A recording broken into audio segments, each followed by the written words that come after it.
WBAY TV. Coverage you can count on. Action 2 News at 5 starts now. Good evening. Thanks for joining us. Recent rainfall in the area leaves one Kewaunee County couple with tainted water. Not only is it undrinkable, but as you're going to see in just a second, you won't want to wash dishes or shower in it either. New at 5, Brittany Schmidt joins us live from Luxembourg to show us exactly what they're dealing with, what officials are doing about it. Brittany. Cammie and Bill, Rob and Erica Balza live about a mile outside of Luxembourg, and when they were heading to bed last night, getting ready to brush their teeth, they went to turn on the faucet, and this is what came out.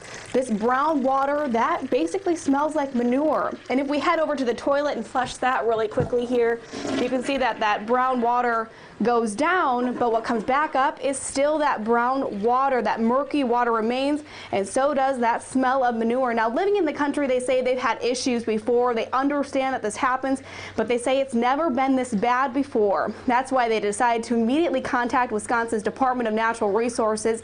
They sent a representative out here this afternoon, along with someone from Land Conservation, to get water samples and get them to the lab to be tested for viruses, nitrates, and E. coli. There is no word on how long that will take or when the water will be usable again. So as for now, the Balzas are pretty limited as to what they can do. I don't know what's going to happen, you know, if we need to get a new well, if that will even help. I've heard of somebody who just drilled a new well 6 months ago and it's already bad. And I mean, it's gotten to the point where the nitrates and have gotten so bad in the water that twice now they have actually eaten through the copper pipes in the basement. I had to replace copper with plastic because the nitrates have eaten through the copper. Now, the Balzas have never used their tap water for drinking water. Actually, they use bottled water, and they've been using this for years. But they do use it for laundry, for dishes, for showering, and right now they can't do any of that. We did chat with Kewaunee County's Land Conservation. They are out here taking samples this afternoon. Tonight on Action 2 News, hear from them and how they plan to address what they're calling a brown water event. Live in Luxembourg, Brittany Schmidt, Action 2 News. Some other developing news we are following tonight. Police in the town of Oneida continue to investigate after 2 people were found dead inside a duplex this morning. Police say the bodies were found around 8 this morning inside a home on Beech Tree Lane on the Oneida Indian Reservation. Brittany Schmidt joins now live from the scene with the latest on the investigation. Brittany. Cammie and Bill, we've been out here since about 3 this afternoon. As you can see, investigators are still here searching for answers inside and outside the duplex where 2 people were found dead. At about 8 a.m. this morning, the Oneida Police Department responded to a welfare call, and during that call, that's when they found the bodies. The names of the people found inside haven't been released yet, nor has the manner in which they died. They did find a male and female. We did talk to Bobby Webster, who is the spokeswoman for Oneida. She said the chief told her that the community is no longer in danger, but the deaths are considered to be suspicious. We've talked with a few neighbors tonight. One neighbor says the person who died was like a grandfather to her, and she is going to miss him dearly. Another neighbor I talked to says this is really unusual for the community. What's going on in the neighborhood, but nothing like this. Yeah. You know, this kind of makes it a little scary, for my family. The neighbors and stuff like that, but just to see something like this, it's just kind of out of the ordinary, just shocking. As you can see, the investigators are still here. The tape is still up surrounding that house. Now, we aren't expected to hear any new information tonight, but as always, we'll keep you updated online and on air with any new information. Reporting live in Oneida, Brittany Schmidt, Action 2 News. Brittany Schmidt joins us now live with an update on the recount here in Brown County. Brittany. Bill, as of this afternoon, the canvassers have counted about 65% of the votes here in Brown County. And as you can see, they're continuing that mission tonight. Here's how it works. These canvassers over here are going through the ballots by hand. They are looking for any inaccuracies, making sure all ballots are initialed properly and are valid. They are also making sure their number of ballots they come up with equals the number reported on Election Day.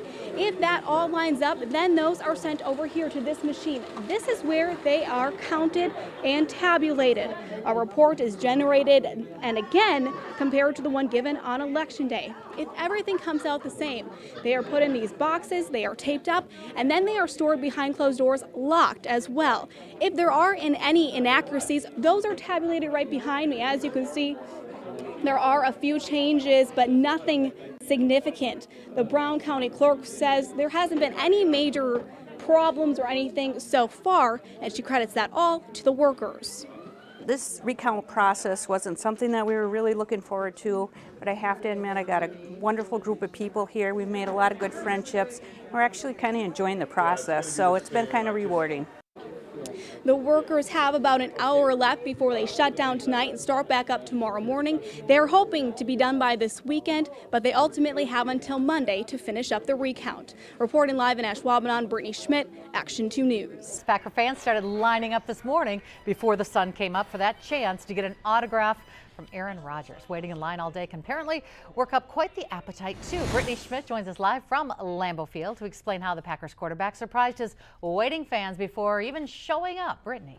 Cammie, because this event is limited to the first 200 people in line, some people have been here since 2:30 this morning waiting.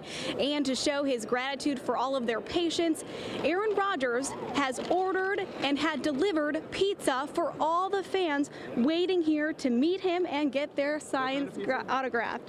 The team is asking for a minimum $100 donation per autograph today. Plus, Rodgers has pledged to match all the donations given to the Salvation Army, not only today, but during all of the weekly autograph signings this holiday season.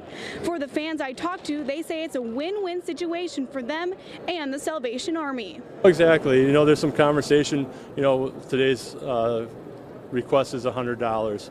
Well, we would give $100 to the Salvation Army. It's just a win-win for us. We get to meet Aaron. You know, he's going to match the funds up to $20,000. So it's a win-win for us. It's a win-win for the Salvation Army. And again, Aaron is just a great player that many of us don't get to see. Aaron Rodgers is planning to be down here in about an hour, but for now they're going to be handing out pizza. The fans are going to be filing through to get their slice of pizza. That way they're not too hungry by the time they're asking Rodgers to sign for some autographs. Reporting live in Green Bay, Brittany Schmidt, Action 2 News.